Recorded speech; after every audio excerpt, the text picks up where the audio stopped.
Okay, so I still haven't worked things out with the tripod yet mostly because I'm not really sure how I would even do these types of angles. I don't think I have the type of tripod that I would need to support these angles that I'm painting from very up close. I would need one of those bendy ones. So this is what we're going to do from here. I wrote the end of chapter 11 practically, so that's great. That's really great. And I'm on to chapter 12. What I'm noticing is that my book is a little bit shorter than I thought it would be. I probably could have made things a little bit longer, but to me, I feel like I don't want anything to feel like it's filler. I want everything to be exciting. I haven't been painting from photos so far. Just with this canvas I started to paint from photos.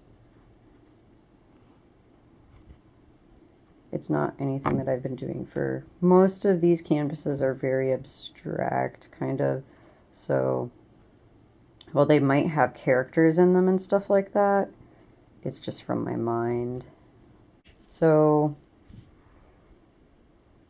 I don't know because of the philosophical aspect or if it has satire.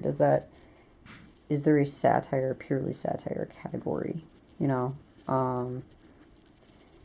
is it dystopian? Because if there's utopian elements, then in my opinion, kind of anyone who tries to write something utopian, it's probably going to end up being dystopian. Just because just on the fact of like nothing would ever truly be utopian in my opinion, because you'd have to please everyone. So what is utopian to one person might be dystopian to another person. So I have a hard time thinking about like, would I categorize this as utopian in any way? And yep, that's my current thoughts on everything. It's mainly, I'm focused on the puzzle. See, I got shifted into looking at shirts because that's all that I could make with the tools that I had. But I would prefer to make puzzles out of these paintings that I'm painting here. I think that would be really cool.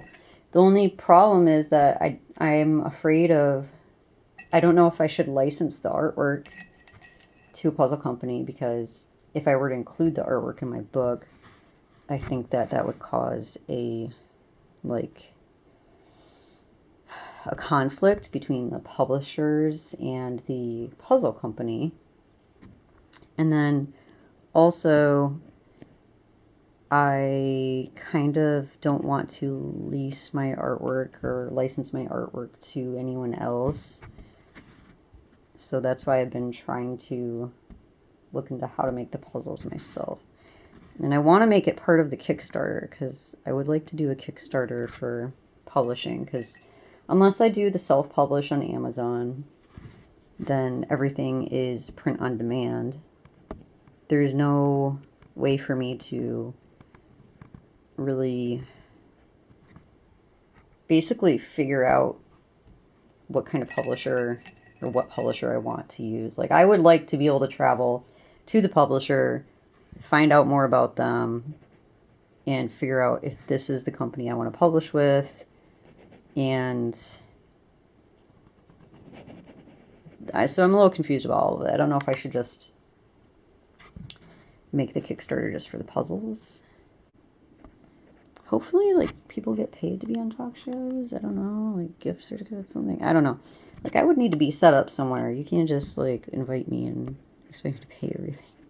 I don't have money for that, man. This is struggling authors. If you're having struggling authors on as your guests, you gotta, like, be on a budget, man. Like, you're making views from the talk show, you're making money from it. Like, you gotta give something there.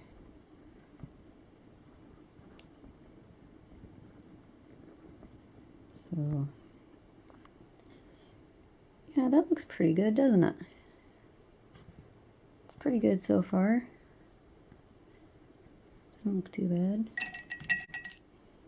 It's not exactly like the photo, but that's okay.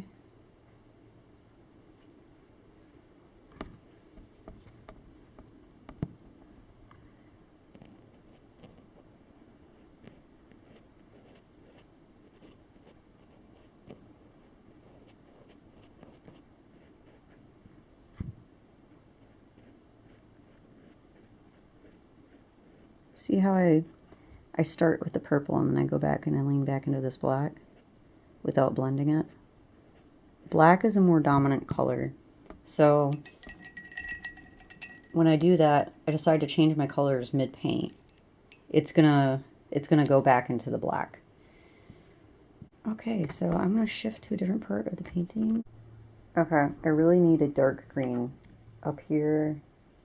And this is probably one of the only times you'll see me use this brush, this big brush, since I like to do detailed work usually. But when I have big spaces like this, obviously I don't want to waste all my time with a tiny little brush when it's just going to be the same color everywhere.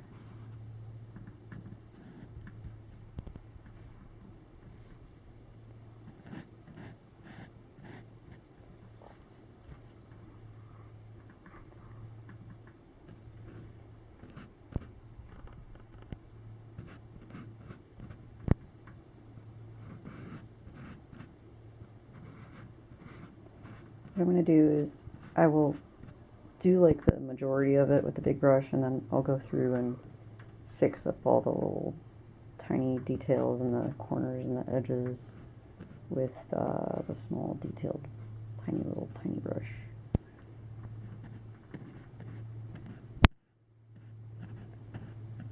Sometimes I do detail with the big brushes, but especially with this angle that I'm at right now, the camera can actually see more than I can see. There's a lot of light bouncing off of the wet paint.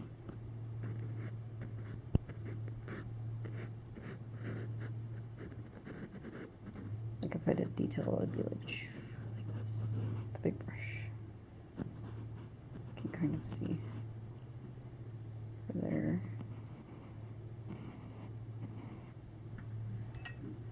And back to the tiny brush. And I'm about to depart for lunch very soon here.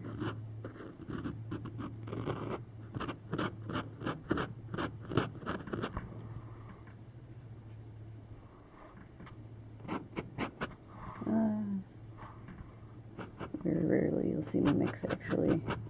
I mean, I guess it's not that rare. Sometimes I mix directly on the canvas because I know how much of each color that I need, so.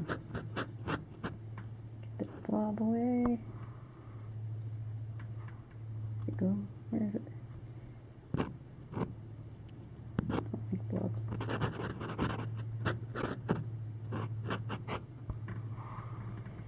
Alright, I will have to put the camera down because it is difficult to paint at this angle with the camera in my hand.